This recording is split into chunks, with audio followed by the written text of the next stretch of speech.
Hey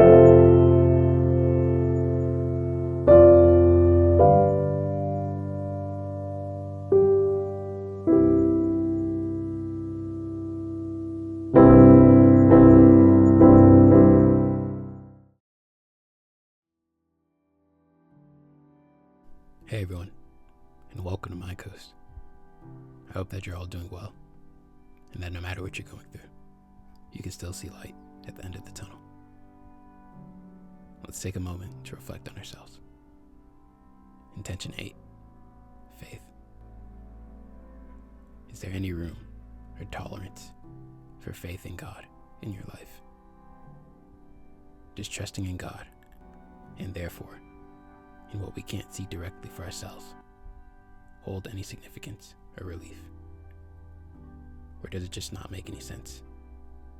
Or maybe you've even felt that it's been to no avail. How is it then that you face the obstacles in your life that are beyond your present ability to overcome? When it comes to what only you can do or become or accomplish for yourself, where are you placing that faith for eventual success in, especially when the path to fruition is unclear? Do you have that much confidence in your individual capabilities? Or maybe your assurance is actually in the awareness of the support system that you've inherited. When our problems and limitations don't leave us with anyone to turn to, where else can we look for the promise of comfort aside from God? If God promises to be there for all of our needs, and that He wants us to come to Him for our troubles, then how do we completely take heart in the promise of His receptiveness when the nature of His response isn't always so direct? And what is to be taken away from what seems like silence? What does it really mean to have faith? A lot of the time, faith is made out to seem much more straightforward and profitable than what it's really supposed to stand for in our lives. There's a lot of misconception and disappointment when people realize that faith isn't as simple as requesting God's almighty intervention in our lives and then waiting to see what solution He provides for us. That widespread and misleading underdeveloped notion of faith has turned so many people away from what truly can be relied upon in every situation that we find ourselves in, just not in the transactional or spontaneously flamboyant way that some people choose to advertise. To understand what faith really is, it's best to start by clarifying what it isn't. The simple truth is that true faith in God isn't based upon desire or desperation. Looking to God for a bailout or resolution to problems that we mindfully create for ourselves is exactly what faith isn't. The results of our active choices leading to unfavorable consequences can't be a reason for us to blame and criticize trusting in God when He doesn't interfere with just consequences taking place. In the same sense, how can we blame God for not providing what we desire when there's still more that we're capable of doing for ourselves to reach our goals? None of us have the power or right to do so, and that's because faith isn't an ask and receive or a listen and be heard type of partnership. It's a relationship of transparency and trust. It's a very common, very human mistake to think otherwise.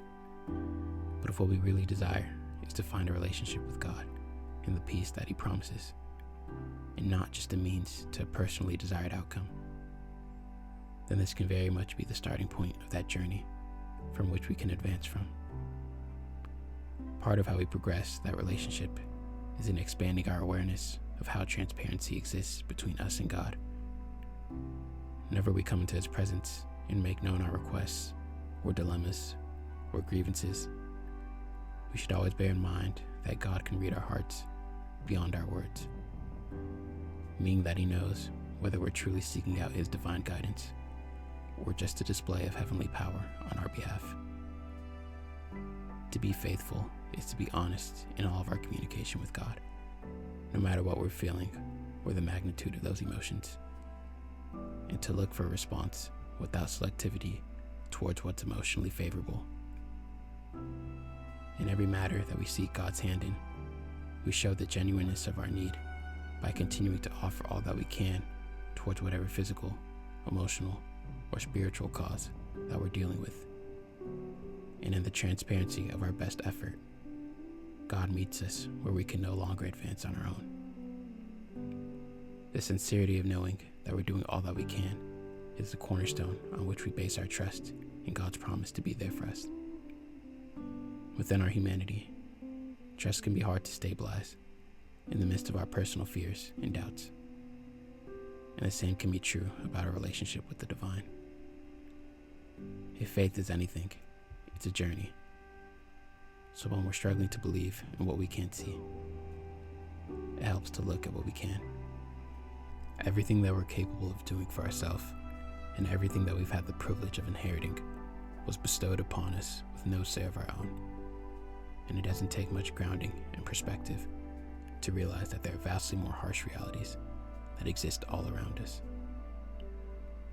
If we're able to accept what a life of true faith entails, then we're meant to follow that up with a revision to the purpose behind each of our aspirations and the actions that we take in order to manifest them.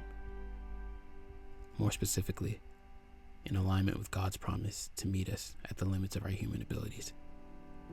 Our obligation of fulfillment isn't just in physically maximizing the effort we put into our crafts and obligations with consistency, but at the same time, we're also meant to assess our personal motivations and determine whether or not they align with the grace from God that we're asking to receive.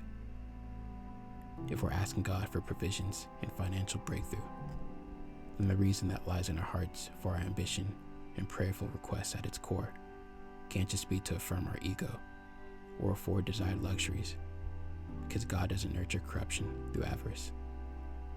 And if we're asking God to intervene in a situation on our behalf, then the reason can't just be to prove our better judgment or reciprocate our turmoil, because God doesn't nurture pride and hostility through chastisement. Before we make our needs known to God, something that we often forget in our beginning attempts is remembering to who it is we're asking from. We aren't going to a wish maker. We're talking to someone who wants us to accept him as our Father, and in doing so, to receive only from him what is right and true in how we live and who we are. How that's meant to manifest in our individual lives is for each of us to thoughtfully explore. But I'm sure that most of us can infer that it'll encompass on the premise of extending our selflessness as far and as often as possible. In a way, the journey of faith can be dehumanizing, in the sense that we're always tasked with stripping away our impulses in pursuit of holiness, all while trusting that our needs will be met, even when there's no answer to them in the present. It's not easy at all, but God knows. That's why it's enough to just do the best that we're capable of in each moment, no matter what it amounts to. Our best is always recognizable and enough in the eyes of God. So the real question to ask is, can you let yourself trust in God? I encourage everyone to search God out more and explore who he is as much as how he works. The Bible and church are perfect places for us to examine what a relationship with God entails, because the choice to accept or do without him is fully ours to make. We all have the free will to either invite God into our lives or to instead live according to our own principles. But the choice can only be one or the other. If our goal at Mind Coast is to be the best version of ourselves, then I strongly encourage everyone here to seek out the life that God calls us to. A life without faith is a life with no obligation to be or do good. A life where our greatest mistakes can't be redeemed as learning lessons. And a life that's always chasing satisfaction. I know that there are so many different people and things in the world that will never cease to remind you of what you don't physically possess. But God will always take you as you are and make the race that you're capable of running enough for victory, if we make him our choice. Thanks for listening, everyone.